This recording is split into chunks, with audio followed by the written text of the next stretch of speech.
Hello everyone. आज हम बात करेंगे क्लाउड कंप्यूटिंग के क्लाउड इंफ्रास्ट्रक्चर के बारे में। क्लाउड इंफ्रास्ट्रक्चर को आगे कंटिन्यू करने से पहले सबसे पहले हम लोग एक 2 मिनट जो है क्लाउड पे दे लेते हैं कि क्लाउड होता क्या है, क्लाउड कंप्यूटिंग क्या होता है। सिर्फ एक एक लाइन में समझ लेते हैं। क्लाउड जो होता है it is a collection of, हम इसे बोल सकते हैं कि ये कलेक्शन होता है हमारे रिसोर्सेस और सर्विसेज का। इसे बोला जाता है क्लाउड। सर्विसेज मतलब होता है जैसे हमारे सर्वर्स, स्टोरेज डिवाइसेस, ये होती है हमारी सर्विसेज। रिसोर्सेज मतलब होते हैं हमारे हार्डवेयर्स एंड सॉफ्टवेयर्स।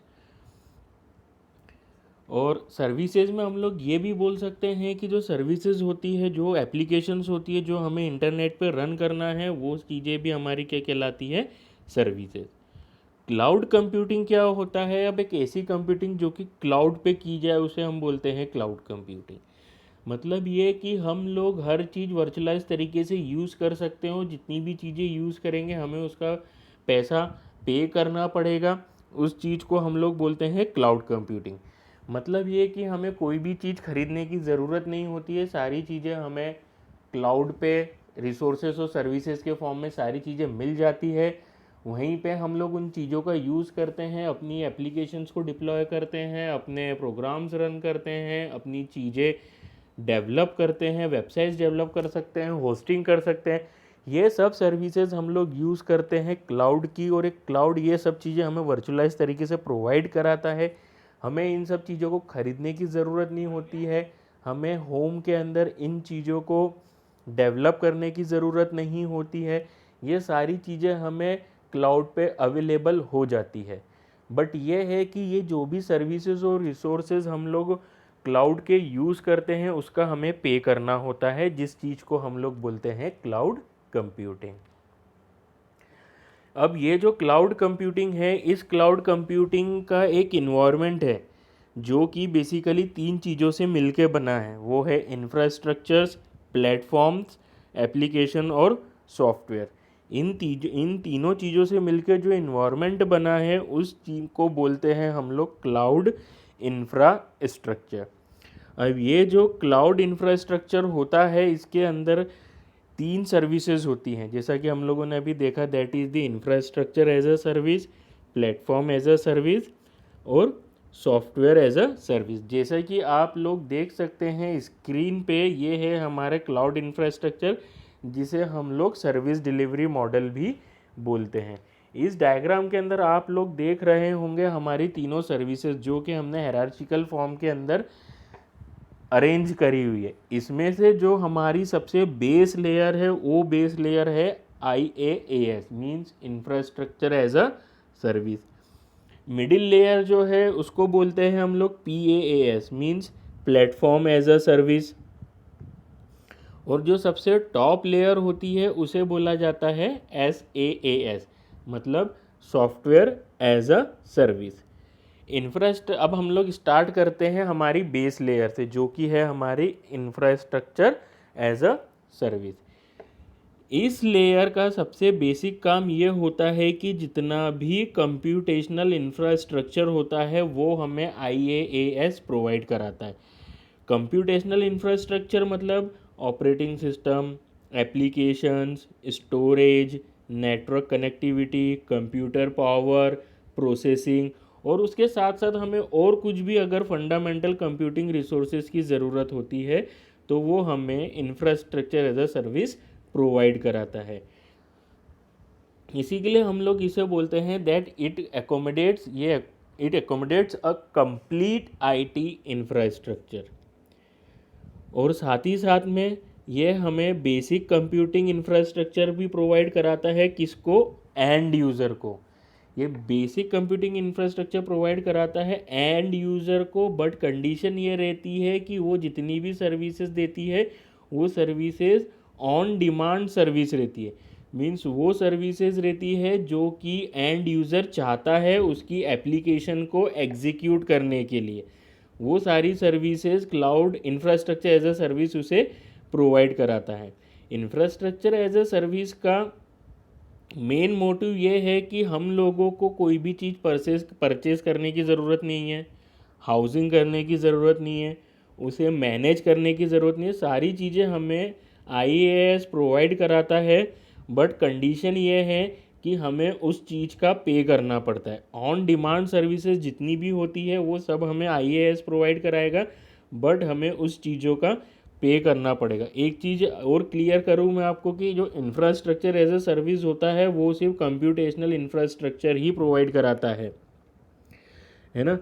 इसका मतलब ये होता है कि इसके पास जो जो सर्विसेज अवेलेबल है, जैसे कि फॉर एग्जांपल मैंने आपको बताया operating system, application, storage, network connectivity, ये जितनी भी चीज़ें इसके पास अवेलेबल है हम इसका यूज़ कर सकते हैं। But infrastructure as a service पे हम कोई हमारी एप्लीकेशन को डेवलप नहीं कर सकते, और किसी थर्ड पार्टी के द्वारा दी गई एप्लीकेशंस को भी हम लोग यूज़ नहीं कर सकते। हमारे पास कंप्यूटर सिस्टम में सपोज कीजिए एक एप्लीकेशन है जिसको रन करने के लिए मेरे को डिफरेंट डिफरेंट सॉफ्टवेयर की ज़रूरत पड़ेगी, और वो सॉफ्टवेयर मेरे को परचेस करना पड़ रहा है। तो मैं उन वो परचेस ना करते हुए क्लाउड का यूज़ करते हुए उस चीज़ को इंफ्रास्ट्रक्चर एज अ सर्विस को यूज़ करते हुए मैं उस सर्विसेज का पे कर दूंगा और मैं उन चीज़ों को यूज़ कर लूँगा। तो ये होता है इंफ्रास्ट्रक्चर एज अ सर्विस, जो कि हमें पूरा कंप्यूटेशनल इंफ्रास्ट्रक्चर प्रोवाइड कराता है, जिसे हम लोग बोलते हैं कि ये आईटी के इंफ्रास्ट्रक्चर को क्रिएट करने का, बेस करने का काम करता है। इसी के लिए हम लोगों ने इंफ्रास्ट्रक्चर एज अ सर्विस को हमारी बेस लेयर पे रखा है। साथ ही साथ में आईएएस जो होता है वो ह्यूज कंप्यूटिंग रिसोर्सेज को भी हमें अवेलेबल करवाता है। साथ ही जैसे कि servers, storage system, network equipment, switches, routers, data centres, ये जो होते हैं ये ह्यूज कंप्यूटिंग रिसोर्सेज होते हैं जो कि हमें इजीली अवेलेबल नहीं होते। पर इंफ्रास्ट्रक्चर एज अ सर्विस में हम लोग हमारे वर्कलोड को एंड यूज़र्स पे डिवाइड भी कर सकते हैं और इन सारी ह्यूज कंप्यूटिंग रिसोर्सेज का यूज़ भी कर सकते हैं। इसका मेन एक हम लोग ये भी बोल सकते हैं, इसका बेनिफिट जो होता है इंफ्रास्ट्रक्चर एज अ सर्विस का, वो ये कि हम लोग हार्डवेयर और सॉफ्टवेयर मतलब जो भी रिसोर्सेज हार्डवेयर के हमारे पास अवेलेबल्स हैं वो सारे रिसोर्सेज को हम लोग शेयरिंग मोड पे भी काम कर सकते हैं। शेयरिंग मोड पे काम करने के साथ साथ जब हमें इसकी ज़रूरत होती है तो हम लोग इसको एक्सटेंड भी कर सकते हैं, और अगर हमें हमारे जो हार्डवेयर यूज़ कर रहे हैं उसमें से बहुत सौ की ज़रूरत अभी नहीं है तो हम लोग उसे रिमूव भी कर सकते हैं। इसका मतलब ये कि हमारे पास स्केल्ड अप यूनिट रहती है, हम जब चाहें हमारे हार्डवेयर, हमारे सभी रिसोर्सेज को इंक्रीज और डिक्रीज अपनी सुविधा के अनुसार उसे ईजिली तरीके से हम लोग कर सकते हैं। तो ये होता है इंफ्रास्ट्रक्चर एज अ सर्विसेज। जिसके लिए मैंने आपको बोला है इंफ्रास्ट्रक्चर एज अ सर्विसेज के अंदर जो भी रिसोर्सेज हम लोग यूज़ करते हैं उसका हमें उसे पे करना होता है। जैसे अमेज़न सिंपल स्टोरेज सर्विस है एक जो आईएएस का काम करता है। अमेज़न इलास्टिक कंप्यूट क्लाउड है जो कि हमारे लिए इंफ्रास्ट्रक्चर एज अ सर्विस का काम करता है। और VMware है, IBM कंप्यूटिंग ऑन डिमांड है, रैक स्पेस है। तो ये कुछ चीज़ें हैं जो कि हमें infrastructure as a service provide करवाती है। नेक्स्ट है हमारा, जैसा कि आपके सामने डायग्राम में तो मैंने आपको बता ही दिया कि ये हमारी 3 लेयर्स होती है। ये होती है हमारे इंफ्रास्ट्रक्चर, जो कि मैंने आपकी स्क्रीन पे आप देख सकते हैं। ये एक डेफिनेशन है, जो भी मैंने आपको अभी समझाया इंफ्रास्ट्रक्चर के बारे में वही सारी चीज़ें इस स्क्रीन पे आप देख सकते हैं। अब हमारे पास जो नेक्स्ट सर्विस आती है वो सर्विस आती है हमारे पास platform as a service. Platform as a service भी हमारे लिए ऑन डिमांड सर्विस ही है कि मतलब जितनी सर्विस हम चाहेंगे उतनी सर्विसेज हम लोग उसकी यूज़ कर सकते हैं। बट कंडीशन ये है कि उन सर्विसेज के लिए हमें फिर उसे पे करना पड़ेगा। जो भी अब इसके अंदर एक बेनिफिट हमें यह मिलता है प्लेटफॉर्म एज अ सर्विसेज के अंदर कि एंड यूज़र जो होता है वो एंड यूज़र भले ही कोई भी हो, वो एंड यूज़र जो है अपनी एप्लीकेशन को होस्ट कर सकता है। प्लेटफॉर्म एज अ सर्विस हमें एक होस्टिंग इन्वायरमेंट प्रोवाइड कराता है जहाँ पे हम लोग हमारी खुद की बनाई हुई एप्लीकेशंस को होस्ट कर सकते हैं।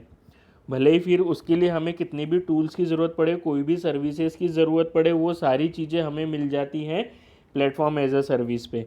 साथ ही साथ के अंदर ये भी होता है कि अगर हमें कोई एप्लीकेशन डिज़ाइन करना है तो वो एप्लीकेशंस भी हम लोग प्लेटफॉर्म एज अ सर्विसेज के बीच प्लेटफॉर्म एज अ सर्विसेज का यूज़ करते हुए वहाँ पे हमारी एप्लीकेशंस को डेवलप भी कर सकते हैं और उसके ऊपर डिप्लॉय भी कर सकते हैं। मीन्स हम लोग ये बोला जा सकता है कि हार्डवेयर और एप्लीकेशंस के बीच में हमें जो लिंकिंग प्रोवाइड कराता है वो उसे बोला जाता है प्लेटफॉर्म एज अ सर्विसेज। और साथ ही साथ में ऐसा नहीं है कि एप्लीकेशन सिर्फ रन की जा सकती है, एप्लीकेशंस को उस पर्टिकुलरली इन्वायरमेंट के अंदर चेंजेस भी किए जा सकते हैं। एप्लीकेशन में चेंजेस किए जा सकते हैं बट उसका जो इन्वायरमेंट है उस इन्वायरमेंट के अंदर हम लोग चेंजेस नहीं कर सकते। जे वहाँ प्लेटफॉर्म एज अ सर्विसेज का जो इन्वायरमेंट होता है, जैसे कि वो ऑपरेटिंग सिस्टम हो गए, वहाँ के हार्डवेयर हो गए, नेटवर्क इंफ्रास्ट्रक्चर हो गया, और जहाँ वो ये सारी चीज़ें रन हो रही है, डेटा सेंटर्स हो गए, तो इन चीज़ों को हम लोग चेंज नहीं कर सकते। हाँ, हम जो एप्लीकेशन बना रहे हैं, हमने जो एप्लीकेशन पहले से बनी बनाई जिसको हम डिप्लॉय करना चाहते हैं, वो ईजिली तरीके से हम लोग वहाँ पे डिप्लॉय कर सकते हैं, क्योंकि हमें प्लेटफॉर्म एज अ सर्विसेज एक एप्लीकेशन फ्रेमवर्क भी प्रोवाइड कराता है, जिसकी बेसिस पे मैंने आपको बोला कि हम लोग यहाँ पे हमारी application platform as a service में खुद बना भी सकते हैं। तो उसके लिए हमें एक एप्लीकेशन फ्रेमवर्क की ज़रूरत होती है, जो कि PaaS platform as a services हमें ईजिली तरीके से प्रोवाइड कराता है। और साथ ही साथ में जो PaaS होता है वो API का भी यूज़ करता है। वो किस लिए? क्योंकि वो कंट्रोल करना चाहता है सर्वर होस्टिंग इंजन के बिहेवियर को। हम लोग इजीली तरीके से उसके थ्रू उसके बिहेवियर को कंट्रोल कर सकते हैं।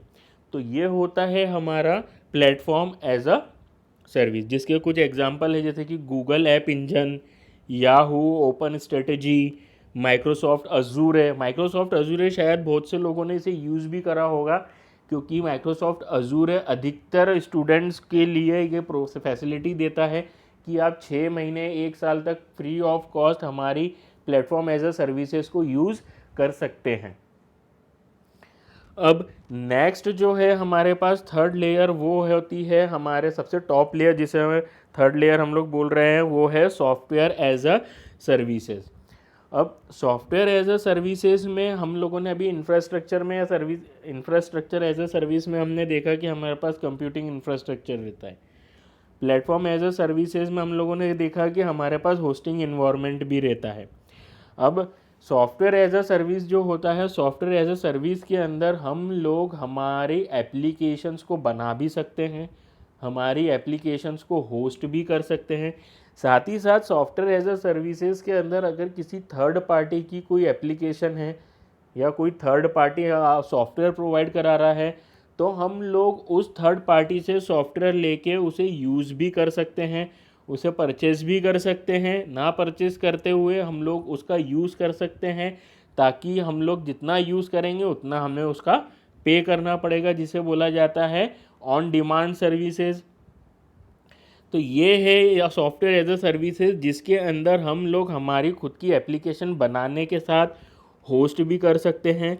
होस्ट करने के साथ साथ किसी थर्ड पार्टी की एप्लीकेशंस को हम लोग एज एन इंटरफेस यूज़ भी कर सकते हैं। बट कंडीशन ये है कि हमें इन सभी सर्विसेज के लिए पे करना पड़ेगा, और साथ ही साथ के अंदर हम लोग उसके जो इन्वायरमेंट है, जो कि क्लाउड का पहले से एक इन्वायरमेंट क्रिएट हुआ है जहाँ पे हमें ये सर्विसेज मिल रही है, वो उस इन्वायरमेंट को हम लोग चेंजेस नहीं कर सकते। और ये जो एप्लीकेशंस होती है, एप्लीकेशंस जो डिलीवर्ड की जाती है एंड यूज़र पे, ये की जाती है थ्रू सम वेब पोर्टल के थ्रू। हमें उस चीज़ को हमारे कंप्यूटर सिस्टम के अंदर इंस्टॉल और रन करने की ज़रूरत नहीं पड़ती है। हम लोग ये सारी चीज़ें सॉफ्टवेयर एज ए सर्विसेज के अंदर क्लाउड पे ही इंस्टॉल करके वहीं रन करके उसी चीज़ को यूज़ कर सकते हैं, पे पर यूज़ पैटर्न के हिसाब से। बट कंडीशन ये है कि हमारे पास एक ऐसा डिवाइस होना चाहिए जिसके बेसिस पे हम लोग उससे कनेक्ट हो जाए। तो ये होते हैं हमारे infrastructure as a service, platform as a service और सॉफ्टवेयर एज अ सर्विसेज, जिसे हम लोग बोलते हैं क्लाउड इंफ्रास्ट्रक्चर। या जिसे हम लोग ये भी बोल सकते हैं कि it is a service delivery model.